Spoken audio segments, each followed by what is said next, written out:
반갑습니다. 김영구의 노자 편력기 그 두 번째 시간입니다. 오늘 이 시간에는 우리가 고대 중국의 대사상가 노자라는 인물을 한번 만나보기로 하십시다. 저 유명한 중국의 고대 역사서 사기의 저자 사마천은 노자의 자리매김을 공자 위에 두었답니다. 우리가 왜 굳이 가마득한 옛날에 그분들을 만날 필요가 있느냐 하고 생각할 수도 있겠는데, 다시 가만히 생각해 보면 노자나 공자가 지금 우리 마음 안에 있다는 사실을 재인식해야 하기 때문입니다. 그들의 성향이 우리 마음속에도 존재하고 있다는 사실을 깨달을 필요가 있다 하는 말이 되겠습니다.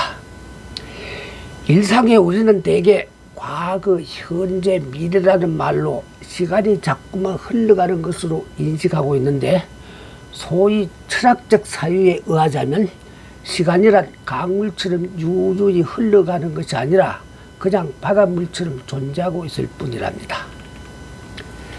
결론만 가볍게 취합하고 보면 칼 야스퍼스나 게르 케골로 대표되는 실존주의 철학자들이 말하는 실존적 시간이 그런 뜻이 되고, 베르송으로 대표되는 삶의 철학자들이 말하는 삶의 시간이나 후슬로 대표되는 현상학자들의 세계시간 또한 과거와 미래가 여러가지 형식으로 현재라는 시대와 뒤섞여 있다는 뜻을 밝히기도 했던 것입니다. 다시 말하면 우리의 일상적 의식 속에는 그야말로 선험적이듯 노자적 사상 정량과 공자적 사상 정량이 혼재하고 있음도 어렵지 않게 발견할 수가 있다는 뜻이 되기도 합니다. 사람들은 누구나 번잡스런 새 속에서 벗어나 거추장스런 옷들을 훌훌 벗어 던져버리고 겨울물 소리나 달빛을 벗하면서 바람이나 구름처럼 살고 싶다는 생각들을 이따금 해볼 수가 있는데, 그러한 생각들이 바로 노자적 사상 정량이 되는 겁니다.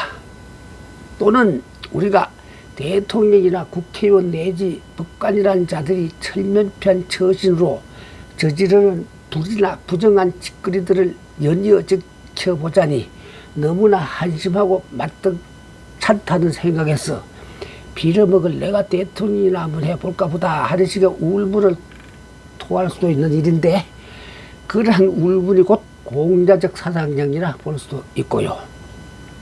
결국 철학적 사상이란 과거, 현재, 미래라는 시제를 초월한다는 뜻이 되기도 합니다. 본래의 자연으로 돌아가 우리가 곧 자연 그 자체가 되어 살아가야 한다는 사상의 골격을 세우니가 바로 노자이고, 그러한 사상과 철학적 정량을 옹립한 학파가 다름 아닌 도가이었습니다. 도가라는 그 명칭은 전한 시절의 무제 때 사마담이 육가의 요지를 논하면서 노자를 도덕가라 칭한 데서부터 비롯되었습니다.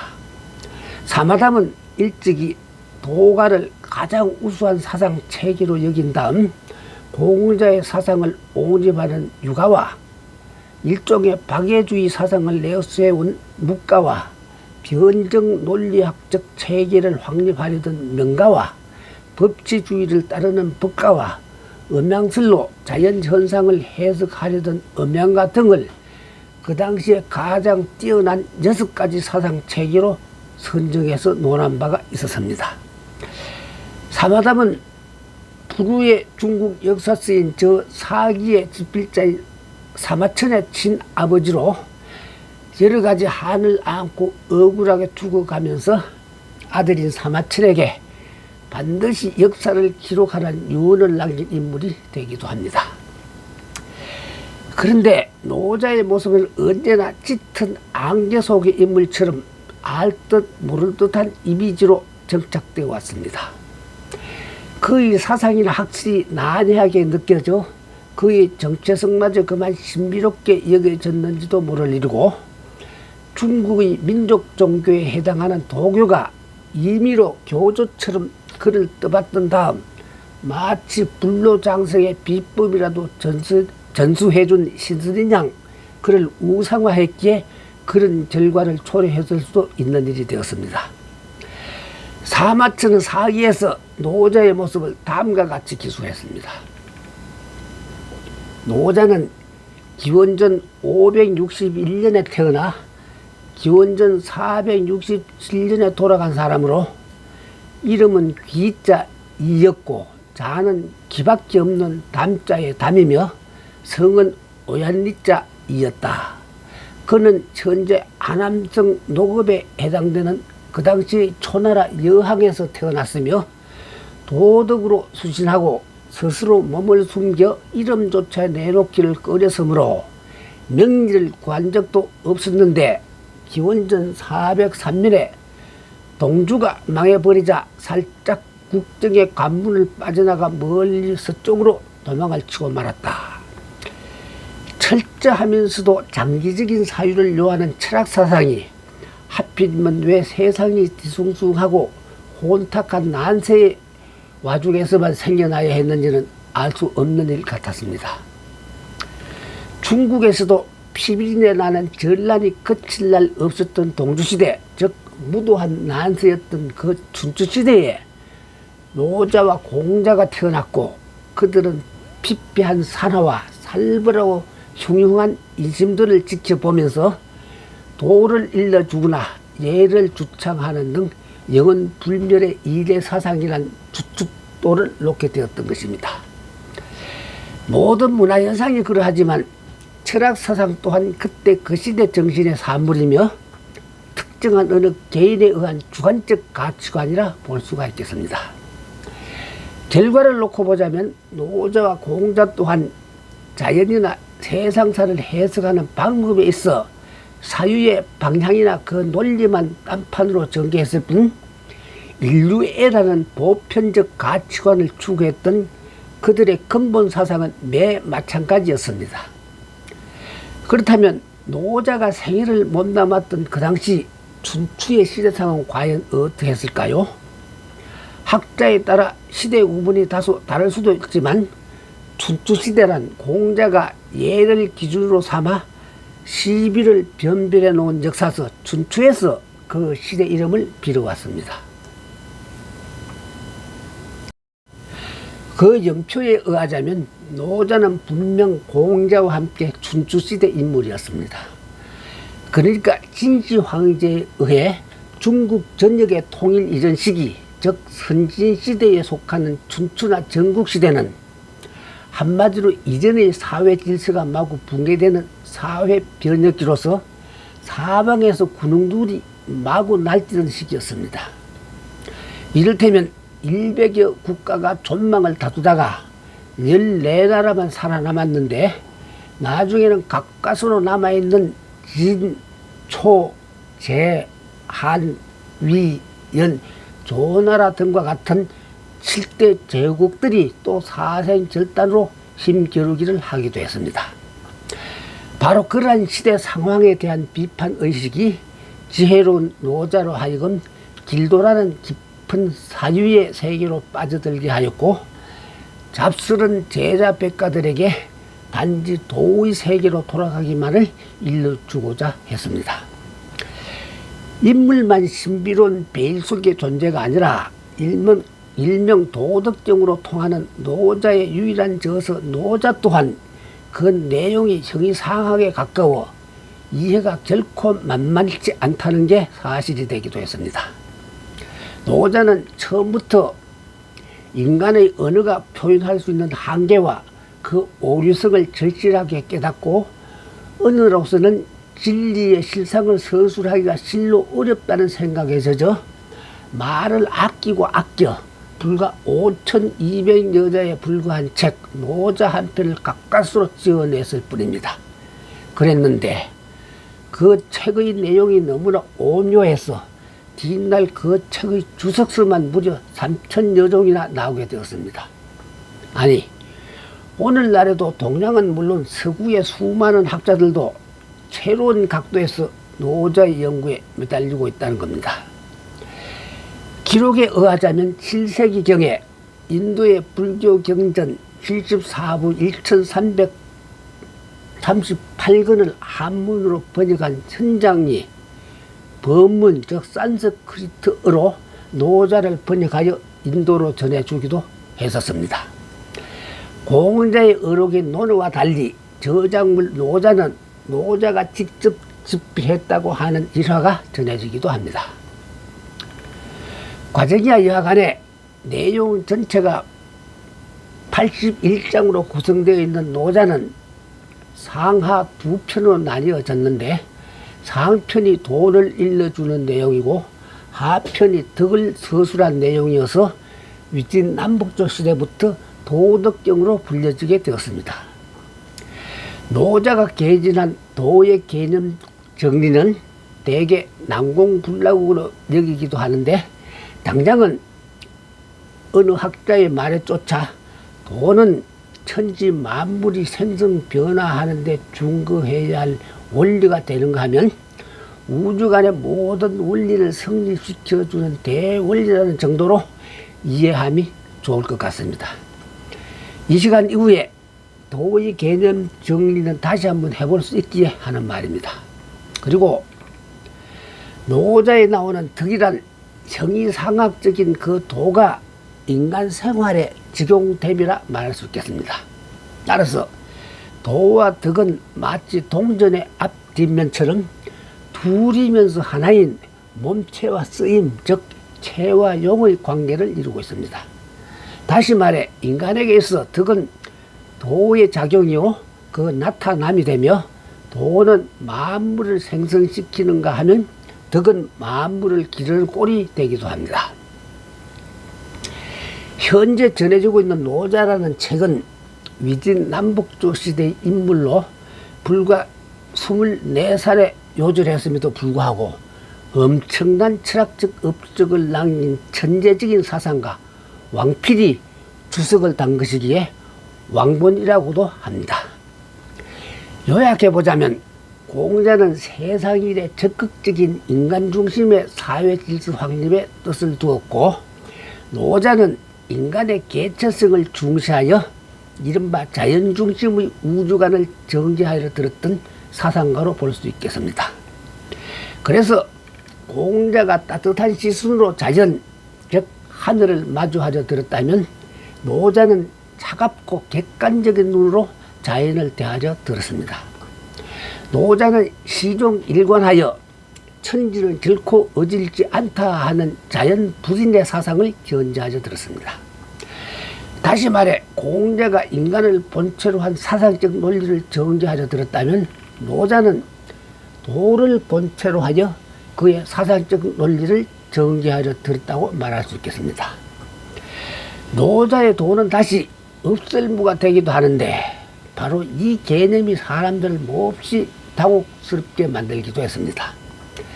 흔히 철학은 개념의 학문이라고도 하는데 도가 곧 없을무라는 이 개념을 잘못 이해하는 날에는 노자 철학의 정체성을 도통 이해할 수가 없게 되고 맙니다. 노자가 말하는 없을무는 있을유의 반대가 되는 존재론적 의미의 없음이 아니었습니다. 그가 말하는 없을무는 어디까지나 인간의 인식을 초월해서 존재하는 형이상학적 의미로서의 무에 해당되었습니다. 노자는 다시 무의와 관조라는 사유의 극치를 그 사상적 주체로 삼았습니다. 유가의 사상이 실용적 이성을 기반으로 삼은 것이라 한다면 도가의 사상은 경험적 직관에서 태어난 사상에 해당되는 것으로 볼 수도 있겠습니다. 위진 남북조 시대에 노자를 주석한 바 있는 앞에서 언급한 그 왕필에 의하자면 노자는 없을무를 본으로 삼고 있을유를 말로 삼은 이른바 귀무론의 주창자가 되기도 했습니다. 장차 귀무론에서 도가의 없을무에 대한 개념 정리도 다시 한번 자세히 언급될 것입니다.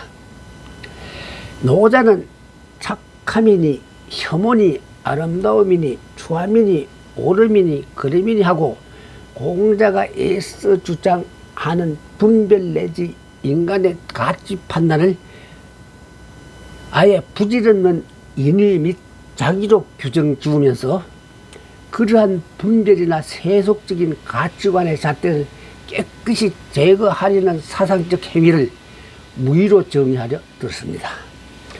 그러한 뜻을 그는 다음과 같은 말로 남겼습니다.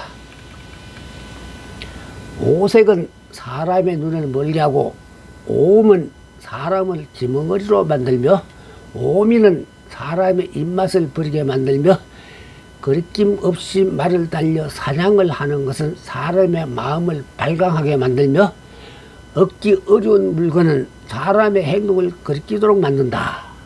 그런 까닭의 성인은 마음은 인정하되 눈은 인정하지 아니하며 따라서 저를 버리고 이를 취한다. 노자 12장. 그렇다면 노자가 꿈꾸던 세상은 과연 어떤 모습이었을까요? 거듭되지만 노자는 비관주의자이거나 세속적인 삶을 깡그리 부정하는 따위의 허무주의자가 아니었습니다. 공자처럼 노자 사상에도 분명 정치학이 내재되어 있었습니다. 노자는 그 당시 통치자들을 도적들의 우두머리로 매도하면서 이상사회란 일처의 인류가 배제된 무의의 자연질서가 자리잡힌 사회라 보았습니다. 그의 통치 철학은 노자에 기술되어 있는 다음과 같은 한마디에 다 들어있다고 볼 수 있겠습니다. 큰 나라를 다스리는 일은 생선을 굽듯 해야 한다. 노자 60장. 정치에 대한 지침이 잡다하게 나열되어 있는 논어에 비교해 볼 때 노자의 이 말 한마디는 그야말로 절묘한 표현이라 아니할 수 없겠습니다. 성인이 말하기를 내가 무의하면 백성들이 스스로 교화되고 내가 고요한 것을 좋아하면 백성은 절로 바르게 되고 내가 일삼는 것이 없으면 백성은 절로 넉넉해지고 내가 무욕하면 백성은 절로 순박해진다. 노자 57장. 익히 아시다시피 노자의 무의 사상은 장자에게 전승되었습니다. 대학자 임계유의 중국 철학사에 의하자면 장자의 이름은 두루주자 주였고 춘추시대 뒤를 이은 전국시대에 태어난 몽인이었으며 한때는 몽나라에서 칠언이라는 벼슬살이도 했습니다. 장자는 공자 사상의 계승자인 맹자와 비슷한 시대의 인물이었으나 맹자보다 약간 뒤시게 살다간 사람이었습니다. 그는 대략 기원전 355년 동주 현황 14년에 태어나 기원전 275년 동주 난황 40년에 세상을 떠났다고 봅니다.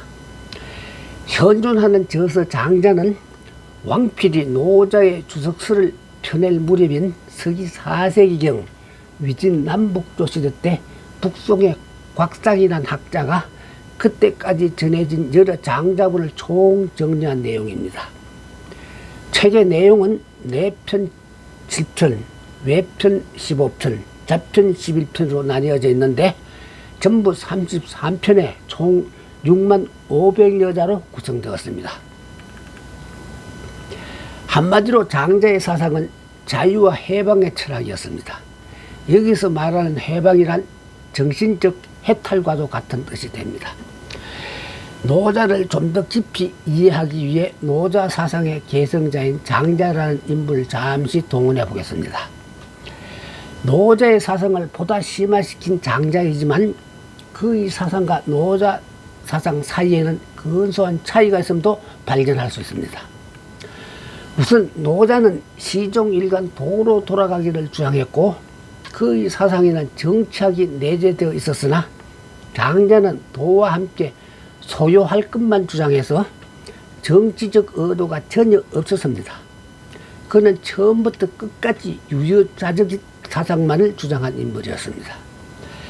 장자는 그 당시에 제자 백가들을 뭉뚱거려 우물한 개구리에 비유하면서 우물한 개구리의 바다를 얘기할 필요조차 느낄 수 없다는 말까지 서슴없이 해가며 오로지 당신 말이 광활한 소요율을 즐길 줄 아는 사람이라 자처하여 들었습니다.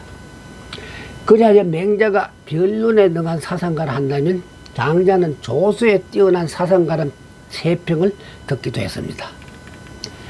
장자가 말하는 소요란 정한 것 없이 슬슬 거린다는 뜻으로 산책과 비슷한 말이 되는데, 장자는 거기에다 정신적 해방 상태라는 자신의 사상적 개념까지 부여하려 들었습니다.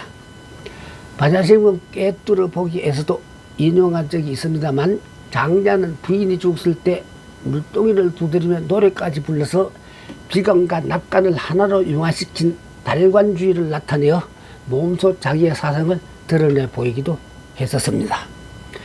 1942년에 프랑스의 작가 까미가 이방인이라는 소설을 발표했는데, 그 작품에서는 주인공이 어머니의 부음을 접한 상태임에도 불구하고 해변에서 여인과 정사를 즐기는 장면을 묘사하기도 했습니다. 그리하여 유럽인들이 기존 모럴에 대한 무모한 항변이라는 비난을 쏟아내게 만들기도 했던 것입니다. 시청자 여러분, 우리 동양에서의 장자는 이미 2000여 년 전에 아내의 죽음 앞에서 물동이를 두드리며 노래하고 춤을 추는 장면을 연출하기도 했던 것입니다. 부전 설명은 생략하겠습니다. 시청해 주셔서 감사합니다. 다음 이 시간에는 주역에 나오는 도에 대한 탐구를 주제로 삼아 보겠습니다.